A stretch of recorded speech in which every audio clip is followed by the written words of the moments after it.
અમદાવાદમાં વિમાન દુર્ઘટના બન્યા બાદ એક તસવીર ખૂબ સોશિયલ મીડિયામાં વાયરલ થઈ રહી છે અને એના વિશે લોકો અલગ અલગ તર્ક વિતર્ક અને પ્રતિક્રિયાઓ અનુમાન લગાવી રહ્યા છે. આ તસવીરે ન્યૂઝપેપરમાં છપાયેલા એક જાહેરાત છે, જે વિમાન દુર્ઘટનાના એક દિવસ પહેલા ન્યૂઝપેપરના ફ્રન્ટ પેજ પર છપાયેલી જાહેરાત છે. આ તસવીર અને દુર્ઘટનાને દૂર દૂર સુધી કંઈ સંબંધ ન હોવા છતાં સોશિયલ મીડિયા પર આ તસવીર ખૂબ વાયરલ થઈ રહી છે.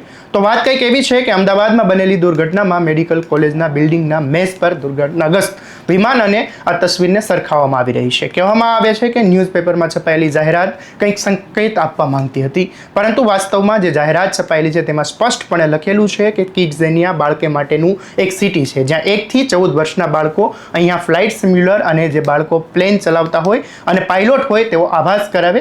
કિડઝેનિયા 22 દેશો સહિત ભારતમાં મુંબઈ અને દિલ્હીમાં સ્થિત છે. મુંબઈમાં 2013 અને દિલ્હીમાં 2016માં આ સિટી બન્યું હતું. કિડઝેનિયા તમે જાઓ તેની થીમ જ એ પ્રકારની છે કે જ્યાં બાળકો વિવિધ વાહન ચલાવતા હોય અથવા તો ડોક્ટર, ફાયર ફાઇટર હોય તેવી રિયલ લાઈફ ક્વોલિટીઝને ફીલ કરી શકે. આ એક થીમ પાર્ક છે. આ તસવીરને અને ઘટના સાથે કોઈ સંબંધ નથી. આવા જ અવનવા અપડેટ માટે સ્વમાનને લાઈક કરો, શેર કરો અને આ વિડીયોને શેર કરવાનું ભૂલશો નહીં.